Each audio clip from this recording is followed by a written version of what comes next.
locked in our stasis chambers that are our homes. It's Feature Please, A Hateful Voyage to the Delta Quadrant. My name is Joseph. And I'm your co-host, Peter. Some accidental app timing for us on this one, man. Yeah, it's crazy time outside right now. Nothing quite like an episode of Star Trek about being trapped all by yourself and going and getting a little cabin fever and maybe having a little bit of The Shining happen. Yeah, I'd say the only thing perhaps more appropriate would have been macroism. Oh, that's true. That'd have been even better. Killer disease is trying to murder everybody on the ship. Maybe a little too close to home, but in many ways, a very similar episode of women roaming the halls of Voyager armed with phaser rifles. Yeah, this one is definitely more Kubrick, less Rambo. But I don't... Rambo, come on, aliens. That was Ripley all the way in macroism. What did we watch this week, Peter? Watch season 4, episode 25, 1.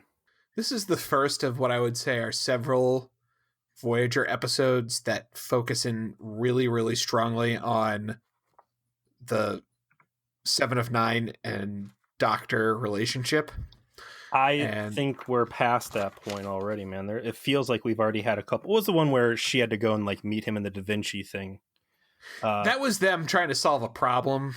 Like it was the one where they had like the space like science people who are space elf Mangala's experimenting on him. And you made the prediction even earlier, I think, than that this was going to be a reoccurring theme. And before we get too deep, let's talk about that for a minute, because again, we're in season 4, episode 25, just shy of 100 episodes of Voyager under the production's belt.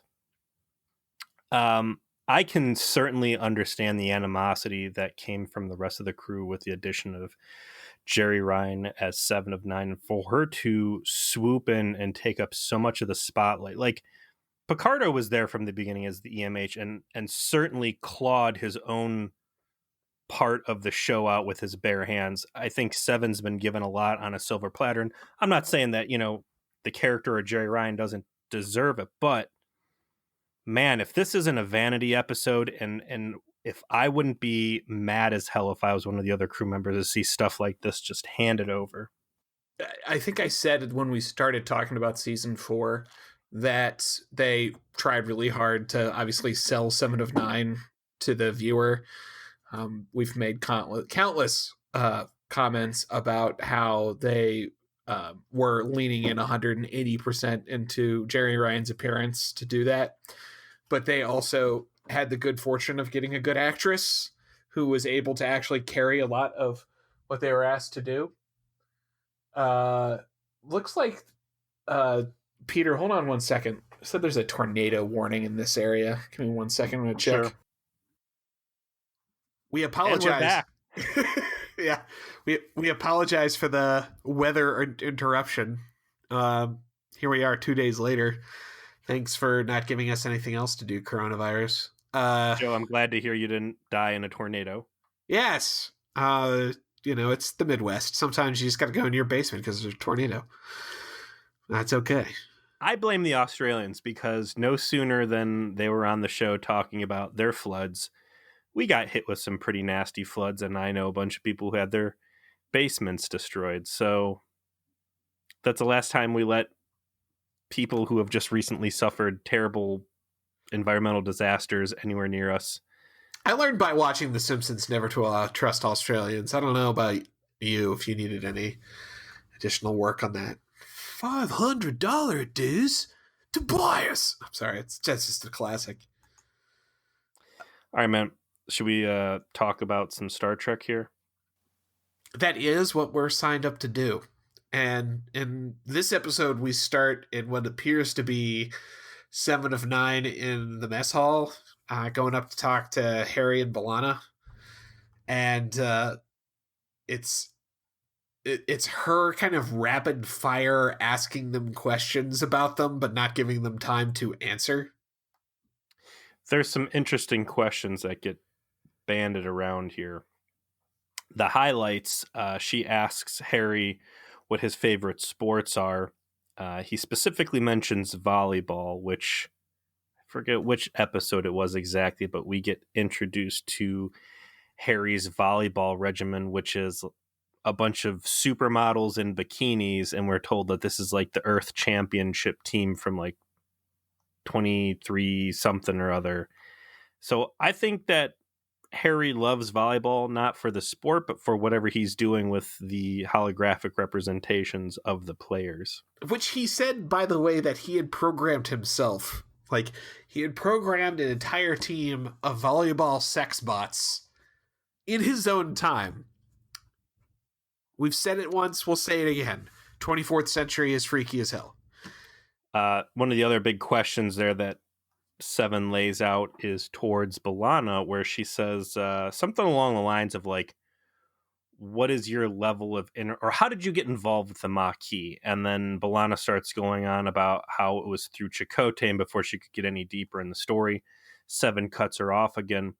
And this goes on another 2 or 3 more questions before finally the EMH cuts her short, calls what we find out as a holographic holodeck program to a halt. It's a training simulation for her small talk, and starts to scold her that she's not paying attention correctly. I thought this was very interesting. Like, so the doctor knows that Harry's into volleyball, and the doctor apparently, how much about the Maquis and the Maquis' relationships with the organization does the doctor know that he would be able to program that information in?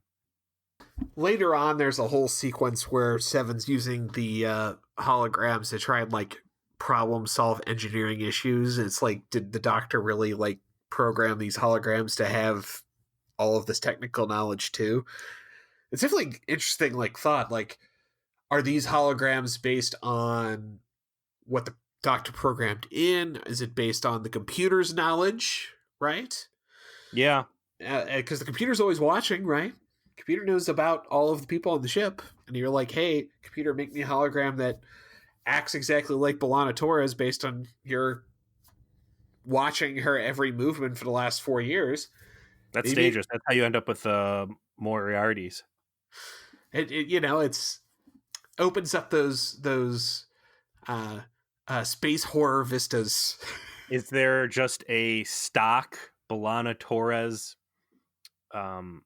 psychological profile that is on file, and anytime someone needs a B'Elanna Torres holodeck character, it hits that shared database? Did you get to program your own? Like, is that kind of the way they settle things? Like, it's not cool to, go as far as Reginald Barkley and like make senior bridge officers fools or yield sluts hanging out under a tree. So like the common ground is like, sometimes you need to have these people in there for training simulations or whatever. So like, you get to make your own holodeck representation of yourself, and that's what any common use is going to draw off of. I mean, it goes back to also the coworker murder simulator, right? Like, Right. Was that all kind of, moment to moment by hand programming on a part of Tuvok, or did Tuvok like pull on some sort of common database of personality understanding for each of these people that is collected by the computer, by observation, by every time they use the transporter, their brainwaves, are probably scanned. Like, are the holodeck characters actually like their souls? Like, it's Oh, what if what if they're not really holodeck characters, and it's just old transporter buffers, and those are just real people there in that moment until they just get deleted? God, what was that comic I saw someone post? It was a shot of Chief O'Brien like at a computer, and it's like while bored one day in the transporter room, Chief O'Brien like deletes one of the crew members. He had stored an old pattern buffer. It wasn't that sounds like a good one too, but I think it was Picard beaming off somewhere, and then he's still on the transporter pad, and he's like, are you going to engage or what? And then O'Brien's like, no, the transport was successful. We just the computer didn't kill you yet. Saying, it just duplicates you and clones you. And the guy still there is the one that gets killed. So all sorts of fun things. I think for Coworker Murder Simulator, that was all specifically Tuvok programming the personalities of those people in, because it was a older character attribute for Neelix, and Neelix took offense to the fact he was still cowardly because he hadn't grown his balls yet, and was like, hey, listen, let me rewrite this character with you a little bit. But yeah, this general practice stuff, I wouldn't be surprised if it's like common profiles out there. Anyways, the moral of the story is that 7 of 9 is terrible at small talk, and she does not seem to have any desire to get better at it.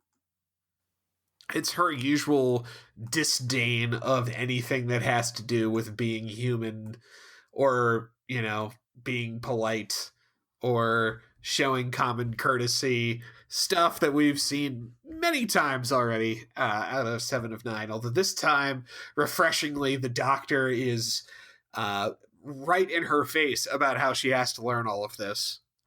This is a quality episode for Robert Picardo in particular, and I'm not just mentioning that because of the awesome cameo that we got from him to celebrate episode 100, which we'll mention again at the end of the show. But he's definitely taken the mentor, counselor role, I would say, in his interactions with Seven and what he's trying to do here. Would you say that's accurate? Yeah, and it's cool because it's not something that was ever verbally stated a need for him to do. It wasn't a task handed to him by Janeway. It's been such a slow process and such an earned process of him becoming human and not being just a gruff toaster, medical toaster, him turning into a real person with feelings and all of this other stuff. To the point where he's so comfortable with it that he's taken it upon himself to identify Seven as someone who was in a similar situation and begin trying to tutor her. And I love, again, that there was never a turning point. There was never and now you're a real boy and now you have a soul. It's been 4 years of it, and it works. It's good. Yeah, it's something we talked about when we started reviewing the show, is that he stands out above everyone else as having a character that's really matured over the course of the run of the show, and this is a perfect example of that happening. How do you think that actually went about? Because there's only so much he can do.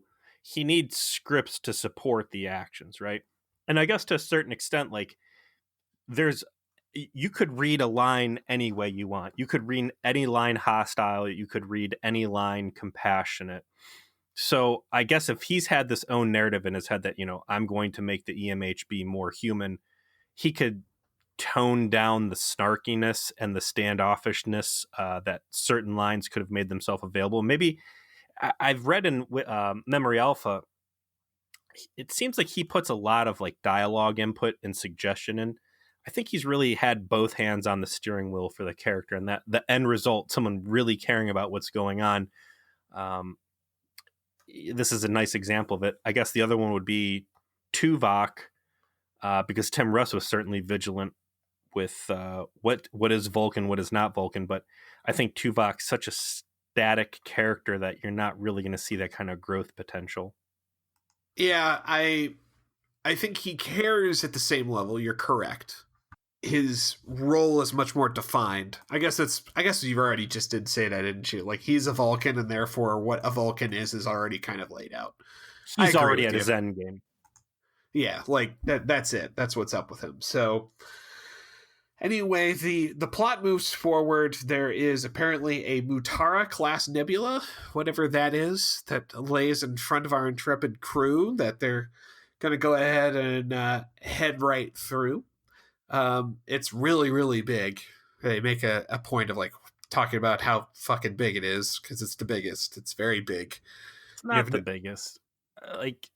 Well, okay, so there's going to be a danger later on associated with it, but what was it? The Swarm was the last time there was something that could have added additionally, like up to a year onto the voyage that Janeway absolutely scoffed at. Like, the size of this nebula, I don't think was really a detriment when it came to the level of risk it possessed, or it posed, and that she met head on. I do like the astrometric shots that we get later on with Yeah, some actually nice framing this thing. CG for the time period for sure. Absolutely. The danger comes into play when they start cruising through the nebula, at half impulse or whatever, and then we get treated to something that I've enjoyed for the last several years, and that is Kate Mulgrew's complete inability to do pain acting. Strikes again, And this time with a vengeance, because not only is she unable to support the load that the scene requires, but the set does not either. No. When they hit like the pain field, she rocks to the side and grabs a portion of the railing next to the recessed command seating area, and like the whole thing just wobbles. And in that moment, the bridge set looks so fucking cheap because there's these heavy ass space steel railings encasing this thing, and she touches it, and there's got to be a good 2 inches of sway on this thing. She almost takes the whole set down with her. The entire episode is absolutely an exercise in cost cutting. This is a budget saver, right? Second to last episode of the season. We're trying to make it to the end of the season here. We don't got much left. We gotta make the whole order. This one, I think we're just gonna use our existing sets and a little makeup action here and there, and otherwise we're not gonna be spending a lot. And boy, oh boy, do you feel it over every step of the way. But that makeup is pretty legit. They hit this danger point as they approach the nebula, and everybody starts freaking out. I think it actually starts with Harry Kim like grabbing at his throat, and people are like, "What's wrong?" And he's like, "I don't know. I don't feel good." They're like, "You should go to sick bay." And yeah, dude, social distancing. Not feeling good, got an itch in your throat. Get the fuck out down to sick bay, man. This is what I like. This is what I like about the show, is that people aren't too proud to say, no, I'm fine. He's like, yeah, I think I should get the fuck out of here. And then it hits everybody else. People start dropping, and these radiation burns start appearing on people. And I would say the burn makeup across the board looks good. There's one guy in the back who's really going to get it. His face ends up looking like overcooked bacon, whereas Kate Mulgrew, Janeway comes out with this little blemish on her face, which in my high school years, and even now to a certain extent, like true to Star Trek nerd form, I get some pretty bad acne, and she gets this thing on her face that looks like a dead ringer for this. It's like some cyst action I used to get on, so I connected with that moment. I felt for Janeway on that, but this dude in the back just gets dropped, and like his ears melted off, and like half his face is gone. It's some gruesome stuff. Like, yeah, it's bad. Voyager really does not pull any punches when it comes to gross ass physical maiming. The problem is that the ship is encountering a special type of radiation in the nebula, and that special type of radiation is apparently invisible, incapable of being stopped by shields and the hull, and will kill everyone except for the fact that they can put them all into stasis tubes, right? Like, it's so confusing to me. Like, that this, they kind of get from A to B when they start talking about this, is that all of their technology won't stop the radiation from getting them, except for the stuff that will. I don't know why stasis tubes will work and the fucking giant shields and hull on this ship somehow don't. I guess that's what I'm not fucking understanding. It is ridiculous, but to be fair, my answer to so many of the dilemmas that we have encountered in Star Trek Voyager has boiled back down to the very juggalo tech we are going to employ here, and that is... Yeah, I figured you would appreciate that.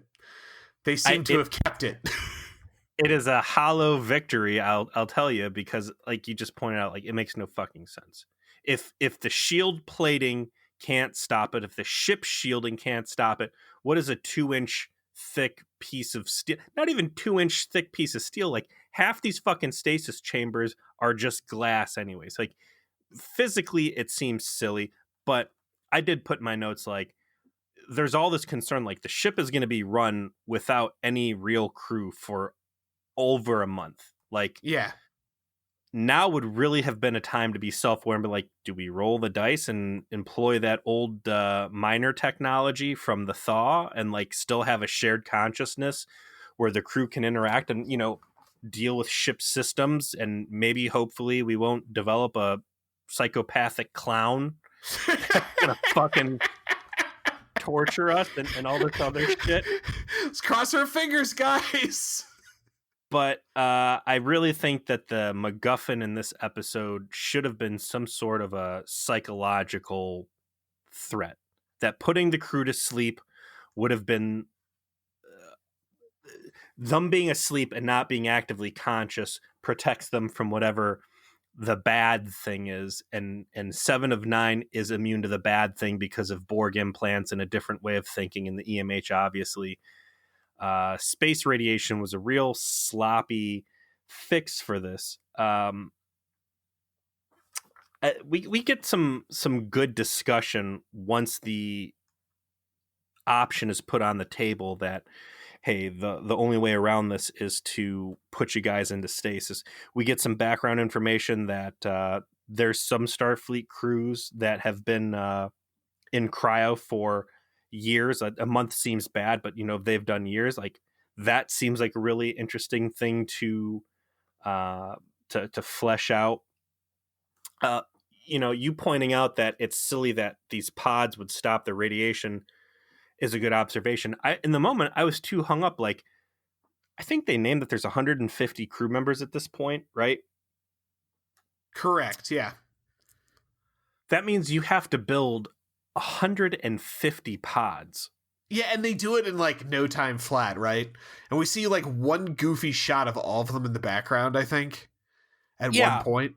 Where It's did the dumb as hell. resources to build 150 pods come from? Like that in and of itself is ridiculous. I know at this point the show is beyond worrying about exactly how many photon torpedoes or how many pounds of food or how many, you know, shuttlecraft they have, because it's just it's sloppy. There's bad continuity there, but 150 pods fabricated overnight, like that's, and then the space to put it all. They put them in like deck 14, and like you said, you get a shot like deck 14 appears to be actually 2 levels, and they've just got tons of these stasis pods laid out.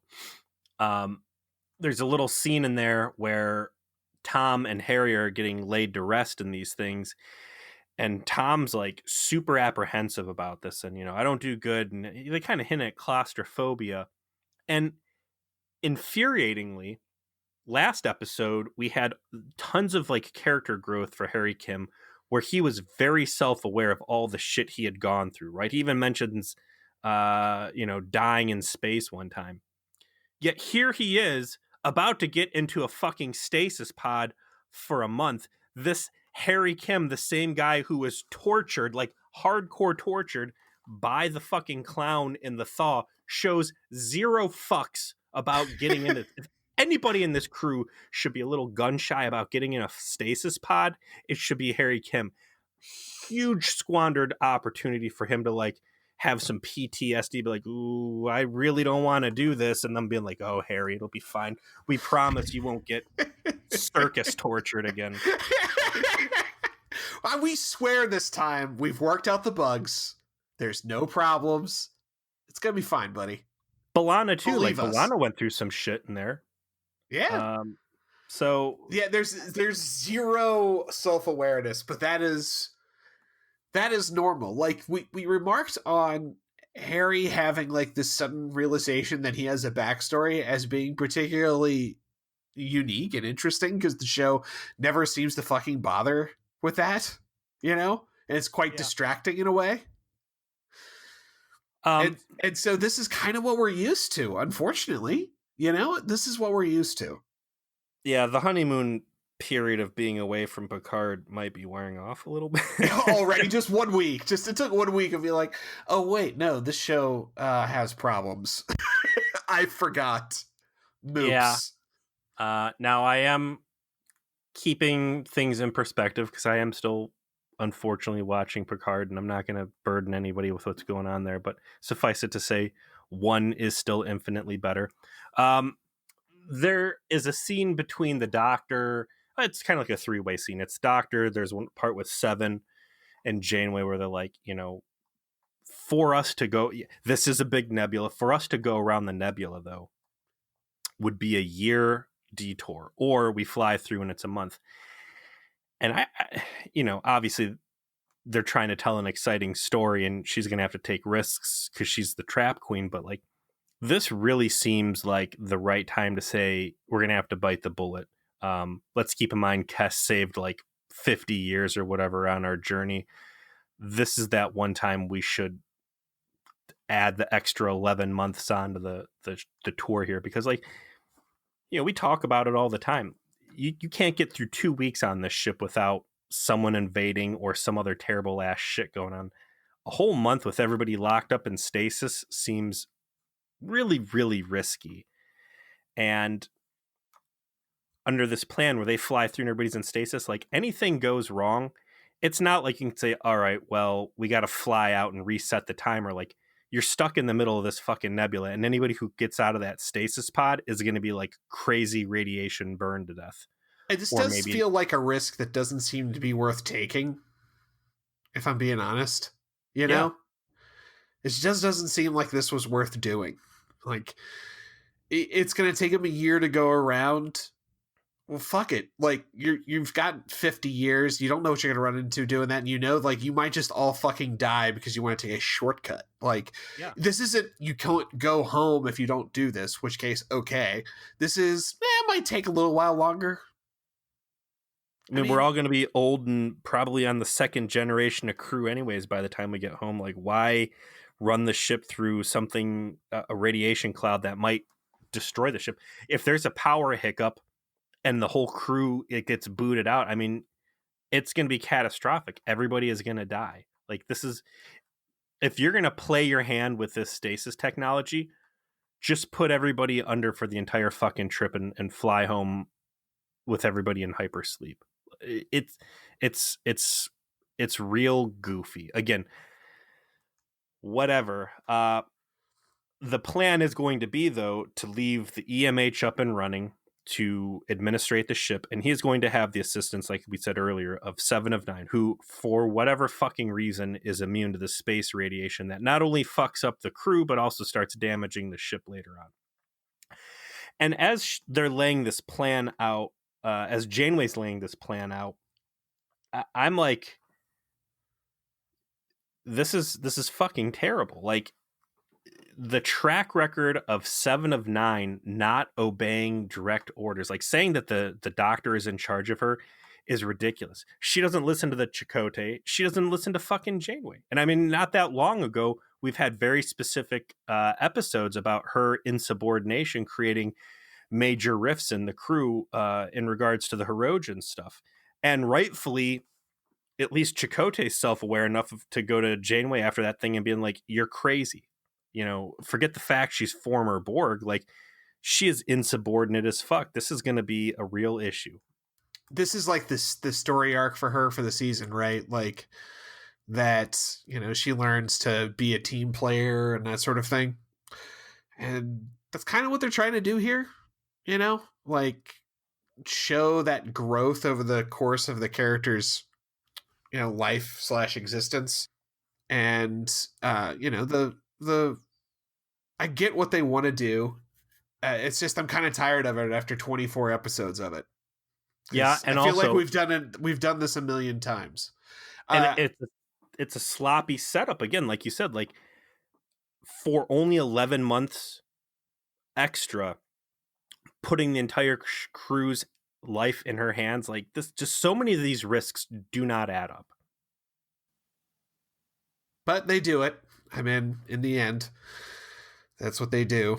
And they set up this premise without really explaining it enough. That's probably my biggest complaint, right? Like they just do this kind of all this goofy stuff just to say, all right, we have our premise, we've done it, here it is.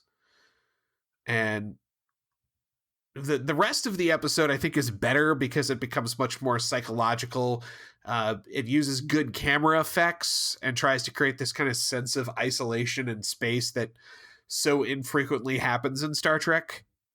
And it's kind of cool when they lean into that idea. But getting there is super sloppy, and there's no other way to put it. It relies on a underutilized and underexplained rationale for why. And then once they have established the why, it's still kind of just like not well done. Yeah. They get everybody laid down. They start kind of creating this conflict between the Doctor and Seven, and the underlying reason there is going to be that she's starting to get a little bit of the space madness from all the isolation. And the theme they're going to keep trying to trot out here is that because she was Borg and because she used to be part of such a large collective, that trying to adapt to a crew pool of only 150 was a big enough difficulty for her, and that being fully alone is going to be a real struggle. So as the voyage wears on, she starts getting more and more snippy with the Doctor, and right when it seems like they're about to have a little war and say, all right, you stay on your part of the ship and I'll stay on my part of the ship and we will just have as little to do with each other as possible, shit starts going a little haywire. There's some scenes here and there where some odd things start happening. She starts hearing some voices. She starts thinking that she's seeing things, and in fact, she is seeing the truth. Tom Paris, for whatever fucking reason, is able to wake himself out of stasis. We'll find out it happens 4 times. Open up his stasis pod, get out and wander around. The first time she finds him, like the fucking doors are just like opening and closing on his head over and over, like terrible terrible ship feature. And that's another, again, part of the sloppy writing on this. Like within 12 seconds of approaching the nebula, like everybody on this thing got super fucked up. Like I said, the one guy with the heaviest burn makeup, that guy actually died. Like his whole face was melted off. I don't know if he was like looking into a magnifying glass or something at the time that the radiation hit him. Yeah, like he just got like a bad pocket of it or whatever. But yeah, Tom gets out and just no problem. It's fine. Everything's fine. Like why are these guys in stasis? If he gets out 4 times and there's never any, significant metal, why not just let Tom stay up and wander around the ship with him? But the fact he is getting out kind of builds this belief into Seven that if she's hearing voices, there's a chance they're going to be true. Like I said, a big argument's about to happen between the Doctor and Seven when all the alarms start going off. We find out that there's been a rupture in the deuterium tanks, which was just a big deal because the whole point of Demon was that they needed to get more deuterium. Seven goes running down. She's going to sacrifice herself and run into engineering and flip whatever switch to purge it, killing herself in the process, but she's willing to go down with the ship. Doctor's trying to run bypasses. She gets into main engineering and finds out everything is A-okay, because the issue is this space radiation is fucking with the neural gel packs, which this ship relies very heavily on. Another reason why they shouldn't have done this in the first place, like, your ship has experimental technology that has like basically a biological function to your computer, and that aside from your Borg dominatrix and your hologram person, everything that's biological in the ship's getting all fucked up. Like, maybe we should take the detour, guys. Let's just go around the giant hazard so that if your ship can't stand up to Talaxian cheese, it can't stand up to space madness, yes, then stay away from overwhelming radiation. Again, it's only 11 months. You're putting your entire crew's life in the hands of someone who A, doesn't listen to what her boss tells her, and B, Unreliable every at now and best.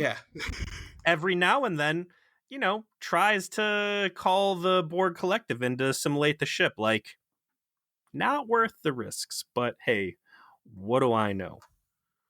Um, she starts having some dreams. We get dragged into her dreams are basically bad CGI of her being photoshopped onto like Hoth planet to really sell the fact that she's feeling alone. One of the other big risks I thought about this going in was like, again, every 2 weeks the ship's getting into like major shit and finding weird things in places you wouldn't think you would find a weird thing, like T1000 silver people living on the demon class planet. It's like, you can't have life on a class Y planet.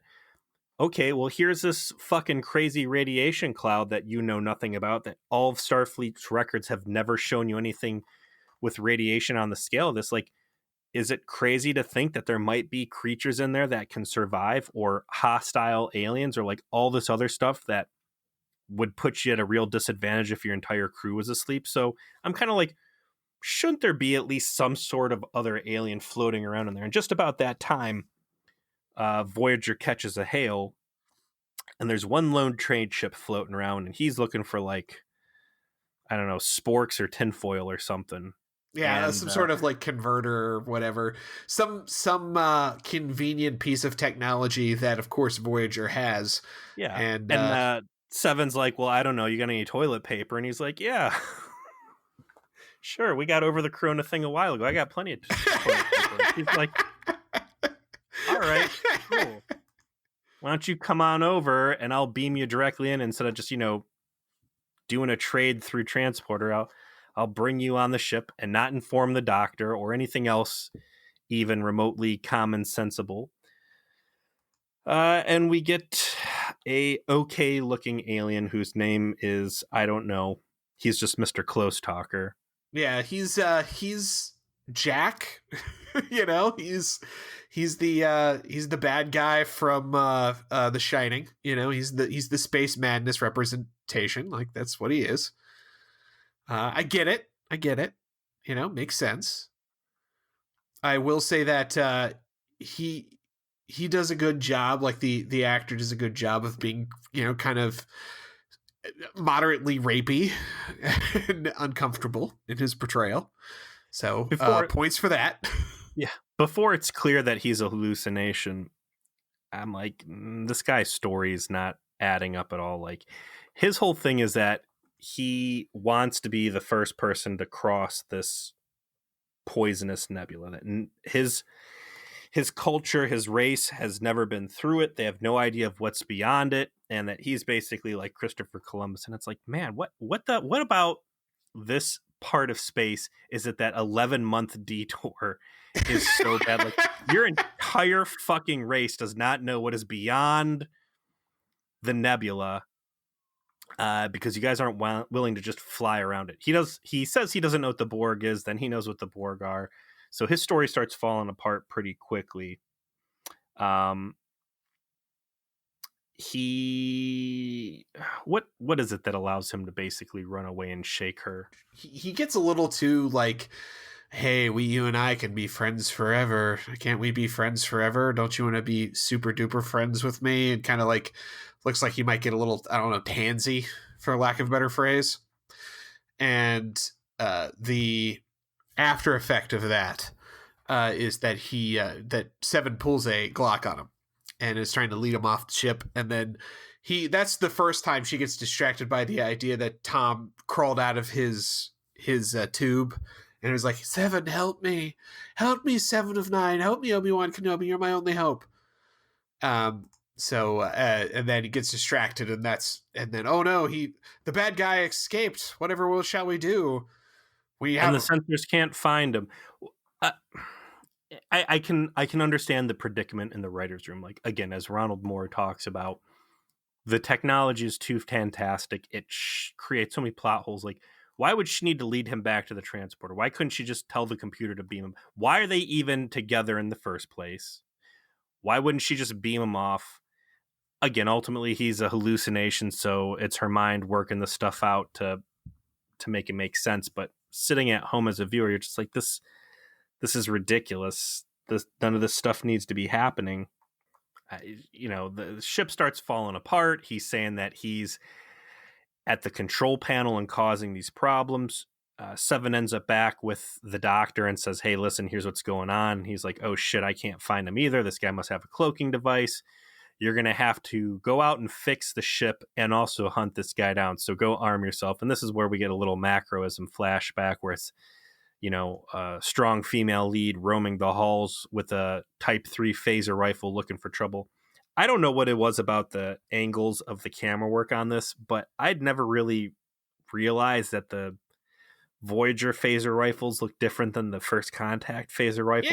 Yeah. The design's always been a little bit different. I was gonna praise the camera work in this episode a little bit. I felt like they did a pretty good job of making Seven feel isolated just by the way they shot things differently, especially shooting things from above.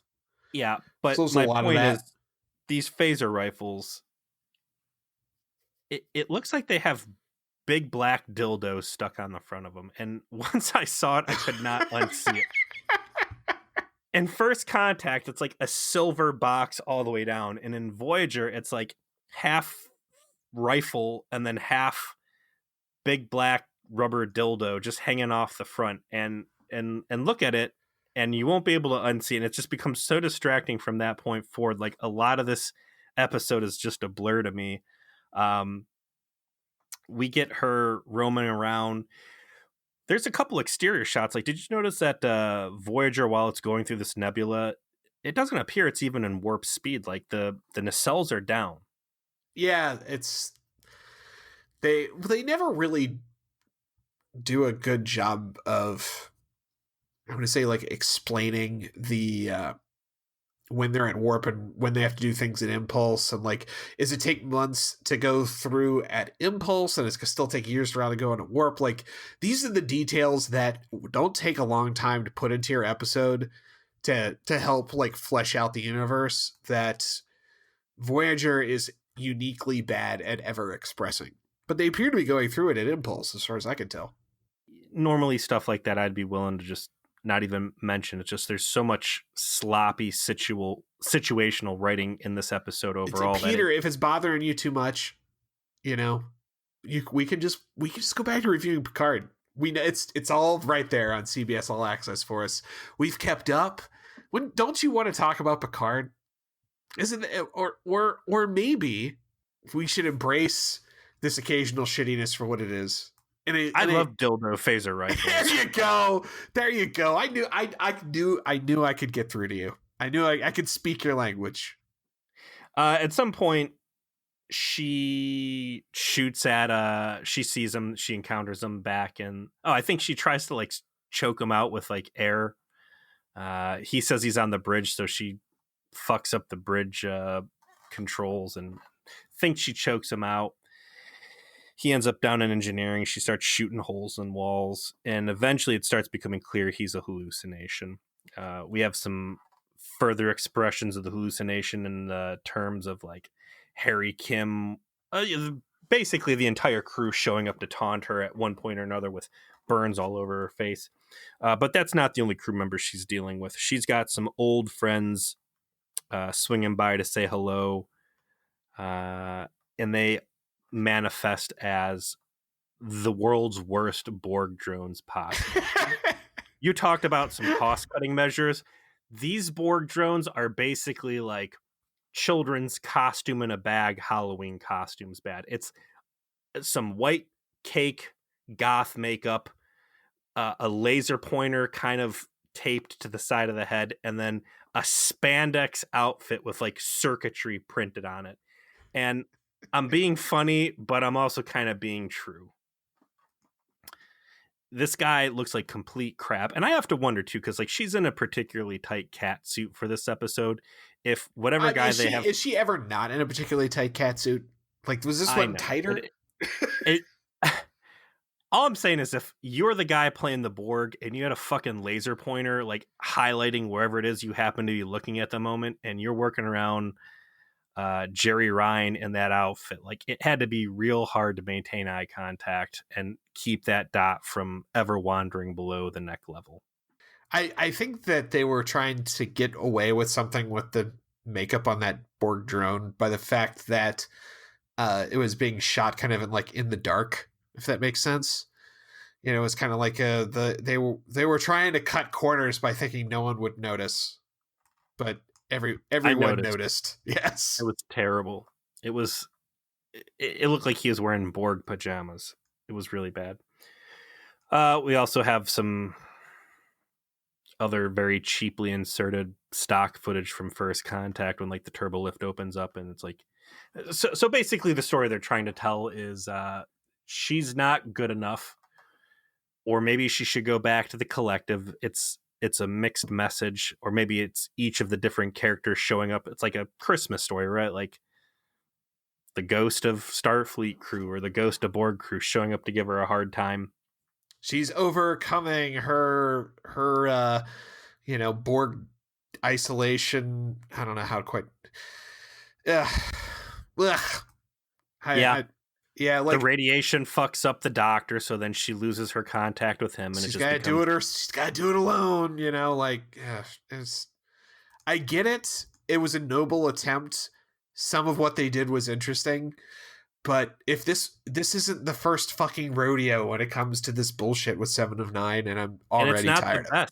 Yeah. Either. Like, this is the worst, probably the worst entry, I think, into the 7 has to grow personally. And that's the slap in the face, is like, we've been through this 5 or 6 times, and it's like, okay, cool. So she's over the hump now, and she's embracing her humanity. Until the next episode where she's scoffing at the idea of again. Yeah, like, and she's telling the doctor she doesn't want to do small talk, and it's stop. I don't need a bottle personal growth episode where we just reset it all. By the end, there's not enough power to go around. They're 15 minutes away from the edge of the nebula.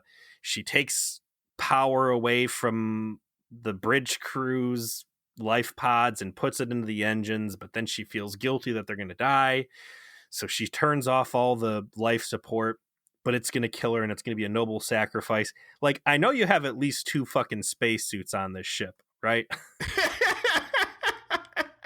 Go put a spacesuit on, you'll be fine. Go in a shuttlecraft. I know there's infinite shuttlecraft. Go in a shuttlecraft, turn the life support on, and that you can control the entire ship from inside the. Again, it's splitting hairs, but it's stuff that they could be doing. This is a hard episode to give any fucks about, and it's hard to care about her personal growth. Like you said, the EMH has some strong dialogue in it. It's not the worst Voyager episode, but it's, again, like we just said, we've already seen the story and we've seen better renditions of it. Remember, like, episode 5 of the season when she goes on her field trip with Tuvok to the ship she was on Raven. With her parents, the Raven? Yeah, remember that? Remember that was 20 fucking episodes ago? Crazy. Yeah, it's just I can't praise it. I'm in a weird spot with it. It's still better than all the shit that we endured with Picard and all of that. And that goes without saying almost. But they just couldn't get themselves out of this fucking weird gear that they felt they had to, like, live in, where they had to keep talking about this topic over and over again. And it's not Jerry Ryan's fault. She does a great job of trying to, like, sell her character's isolation and trying to mature through this. It's that she's been called on to do this 6 times in one season. And I feel bad criticizing her, like, 7 of 9 as a character, because it's not the actress's fault. It's not Robert Picardo's fault as the EMH. They turn in good performances. I've seen this episode before. I've just seen it in different pieces, in this season, 20 minutes at a time. And I didn't need to see it again. And I'm shocked they couldn't come up with some better thing to do with their second to last episode of the season. And to touch on what we said at the beginning of that episode, imagine if you're Garrett Wang or Kate Mulgrew or any of the other characters in this, and you see this script come out for another episode, and it's like, Jesus Christ, how many times are the showrunners going to have us sit on the bench and spoon feed her another Vanity episode? We're just telling the exact same story over and over again. Like, I'd be fucking livid. I don't blame anybody for being hostile towards Jerry when she came on, because you're getting benched over this shit. Like, it's a hard pill to swallow, I'm sure, for the crew. And again, it's not her fault. It's just it's a boring story, man. Yeah, they just don't know when to quit with this, and it's unfortunate that we have to sit through this, but at least I can say that our next episode's a good one. What is that one? Coming up next is going to be something called Hope and Fear. I see Seven and I see Janeway, and they appear to be stuck in some sort of a laser brig. An alien translator by the name of Arturus is able to finally decode the Starfleet message received by Voyager 5 months ago. Well, I'm going to assume by the fact they're in a fucking jail cell that this Arturus guy is nefarious and shit goes sideways. But I am excited to see what's actually in that Starfleet message. We have not talked about the hidden layer of encrypted Starfleet command data in quite some time. So yeah, it's continuity for the season. It's a nice callback. And what if I told you that Arturus is played by none other than Ray Wise? Who's Ray Wise? Peter, you don't know who Ray Wise is? He basically plays the devil in everything that he's in. He's like the guy who always plays Satan. Let me see here. Was this the guy from Constantine? No, he wasn't in Constantine. But yeah, type Ray Wise into Google. You'll see this guy. The right way to... It's a fucking guy from RoboCop. It's one of the best thugs. It's the dad from Twin Peaks. Yeah, he was the devil in Reaper. He also played the devil in God Is Not Dead 2, which is an entirely different conversation. Yeah, the right way to frame this guy is Leon Nash from RoboCop. If you've got RoboCop under your belt, you always need to have your RoboCop credit brought out to the forefront. But yeah, he plays the special guest star in this one, and it's good. This is a solid season finale for season 4 all the way around. It's going to do a lot of things that I think you'll enjoy. I look forward to watching it with you, my friend. Well, hopefully they do some really cool shit, because after a very budget-friendly episode like this, there should be plenty of money in the kitty to pull out all the stops. So I'm excited. And I was also excited about the fact that we had such a lovely 100th anniversary episode last week. Who made that possible, Joe? Yeah, so we had a great time recording with Mike and Taryn from Hale and Well Met. Obviously, if you haven't listened to it already, please do. You should have before listening to this.